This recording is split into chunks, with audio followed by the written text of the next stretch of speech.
This year is going to be a transformative year. There will be energy in the universe. Energy that you can grab and transform into the building blocks required to improve your life in all realms. But none of it's going to matter unless you're prepared for it. None of it's going to matter unless you're doing due diligence on yourself. You should only spend your time doing what you are good at. This is an extremely important concept not many of you understand. There's two primary ways you make money. You either give up your time or you give up your money. Now, if you become a specialist in something, your time is amplified. If you're a doctor, your time is worth more than if you're a cleaner. Why? Not everybody is a doctor. Anyone can clean. With money, it can also come down to how much you know and how well you know how to amplify your money. It's true. But to a degree, you need a specialization. Korea. I know. Strange tangent. Hear me out. Korea in the 1950s and 40s had the same GDP per capita as Yemen. It was one of the poorest countries in the world. After World War II, there was a war in Korea. America, who was sponsoring the democratic forces and wanted to try and stop the spread of communism, sent American troops to Korea to fight on the side of the Democrats, and the Russians supported the communists. In fact, the whole peninsula of Korea fell into both hands back and forth. And that's why to this day you have North and South Korea. The war never officially ended. A ceasefire was drawn and a line was drawn through the middle of Korea. Once the line was drawn, you had two countries, North and South Korea, both with the same GDP per capita as Yemen. As it stands today, North Korea is one of the poorest countries in the world, and South Korea is one of the richest countries in the world. Why? The people are the same, and the place they started from is the same, and it was only 60 or 70 years ago. So how within 60 or 70 years can one country remain poor and the other country become extremely successful? Well, the idea behind it is actually quite simple. The North Koreans had an absolute self-sufficiency, and they didn't want to rely on any other country for anything, which sounds quite smart, but it turns out to be a massive hindrance. And the South, the democratic country, decided to trade and open up and deal with all other countries. What it allows you to do is become a specialist in one thing and then trade that specialty for the things you're not good at, which means that you spend all of your time focusing on the one thing you are good at, which amplifies the value of your time. So South Korea became very good at microchips. They didn't need to be good at making clothes. So they made the microchips, and if they needed clothes or whatever else, they'd give microchips, the thing they were good at, for the things they were bad at in return. Whereas the North didn't do that because they wanted to be self-sufficient, so they had to do everything themselves, which means they spent a large proportion of their time doing things they are not good at. Imagine this.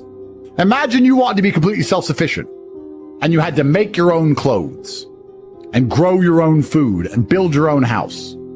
Now imagine you were a very talented musician, but because you want to be self-sufficient, you don't have time to play piano because you have to build your own house, make your own clothes, and grow your own food.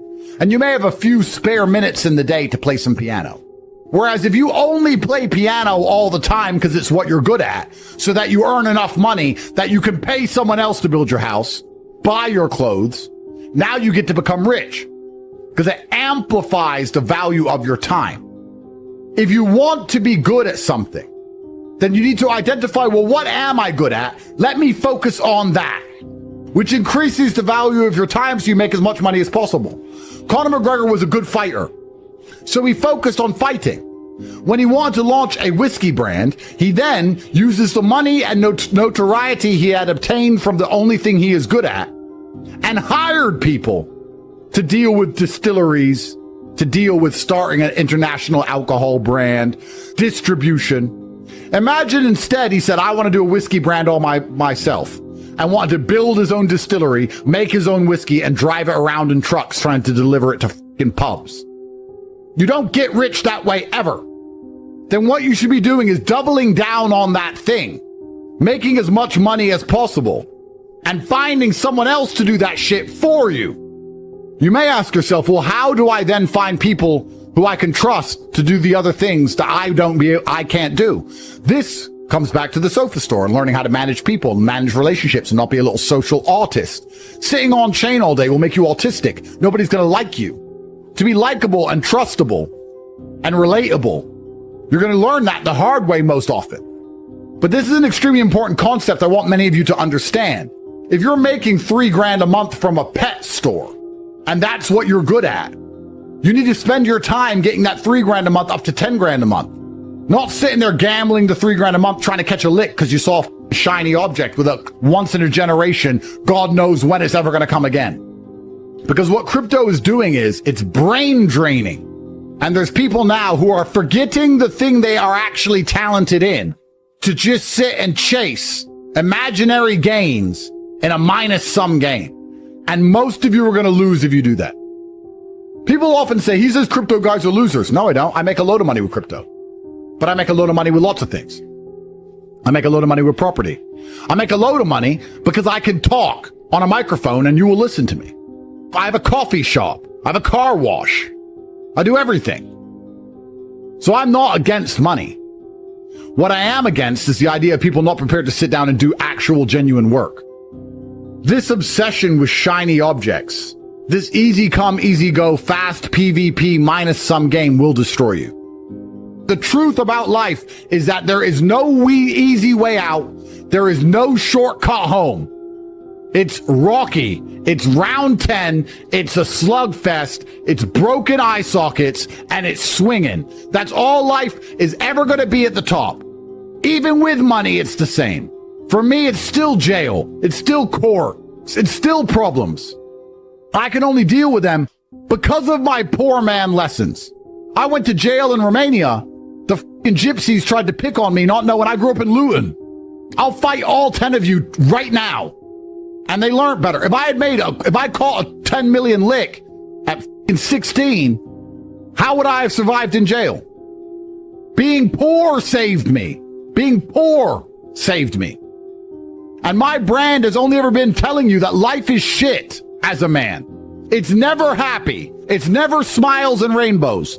And the ones who do are not going to end up happier than you. You have to wake up, realize life is shit, do the right thing even though you don't feel like doing it, dedicate yourself, grind out brutal, terrible, hard labor. And if you do it the way you're supposed to do it, the lessons you will learn along the way makes money worth having. There's no point in having money if when you walk into the club, nobody gives a who you are, nobody respects you. What's the point in money then? You see it all the time in Miami now, these crypto kids spending $300-400 grand on bottles in a night. Who cares? I can walk in with a water. It's my club. And every bitch in here is mine. And that's not because I got rich young. It's because I grew up broke. Because we don't give a shit about how much money you have. We care about the quality of your character as a man. How good are you in a firefight? You don't want a Ferrari before you can handle it. Trust me, you're going to hit a tree. Ask yourself, do you deserve millions of dollars? You know you don't deserve it, and God knows you don't deserve it.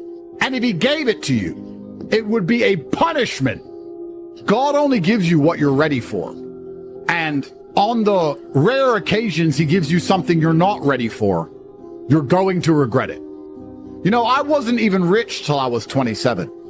And I think back and I thank God I wasn't rich when I was young. Because if I got rich before 27, I wouldn't be strong like I am now. And that's worth more than being rich. And I wouldn't have the lessons that I say to you on all these emergency meetings. And that's worth more than being rich. I like all the lessons I had when I was poor, because I have the poor man's lessons and the rich man's money. So if God's decided you need some more of the poor man's lessons, then that is a blessing. So ask yourself a question. If you were honest, do you want a 1% chance of making it today? Or do you want a 100% chance you're going to pull it off in 3 years from now? The intelligent people would say, well, 3 years of working, learning lessons along the way, plus a guaranteed success. I'll take the 3 years. But most of you, if offered that chance, you would take the instant gamble bet. You want the hard work and you want the difficulty. Life is a never-ending series of tests and battles, 80-year war, and there is battle to win every single day. The best thing you can do is prepare for the future battle, because you can be sure as you are that the sun will rise, that a battle will come. Tomorrow's problems are guaranteed. But if you do not fix today's problems, you do not earn tomorrow's problems, because problems in and of themselves are a blessing. There is nothing worse than living in the eternal still, the ether of insignificance, where you have no problems. It is stagnation, which is destructive for the male soul. It's perhaps the most destructive thing. You don't want that life. You must change your attitude towards problems and see them as a blessing. If you do not get to enjoy today's problems and solve them, you're going to have no problems tomorrow. And I guarantee you that life you dream of with no problems doesn't exist, because if you ever do find that life, it is torturous. And if life is perfect all the time, you don't appreciate anything. I actually think one of the worst lives you can have is a life where everything goes right all of the time. If you're spoiled to that degree, especially as a man, as soon as you reach any kind of difficulty, you're going to crumble. And I do not pray for an easy life. I pray for a difficult life with difficult challenges to solve and being strong enough to handle them. If you really want an exceptional life and to do exceptional things, you can't only hope for the positive exceptional. The only reason you appreciate being rich is because you were poor. If you were born rich, you don't appreciate it. The only reason you appreciate being in good health is because you were once sick. If you've never experienced sickness, you don't know what health is. I don't believe that God will ever put you in a position where you get to tell the entire world how masculinity and how a rigid mental model and how an iron mind works without ever being tested. And I really don't think I've even been through anything that difficult. Yeah, I went to jail. Yeah, I was locked in my house for 3 years. Yeah, they took all my money. Yeah, they stopped seeing my mom when she had a heart attack. Yeah, I didn't see my kids for years. Yeah, they've tried to destroy my reputation. Yes, they insult me in the new media, blah, blah, blah, blah. But I'm of the frame of mind where I don't feel self-pity at all. I mean, it could be worse. Could have cancer. Could get in a car crash. It could be so much worse. So people come up to me and they go, man, what they did to you is it's a shame. It's so sad. I'm like, well, yeah, a bit, but I promised God I am the man I said I was. So I got a chance to prove I am the man I said I was. And heaven forbid something worse happens to me. I hope it doesn't. But if it does, or when it does, then I'll be exactly the same. The final lesson.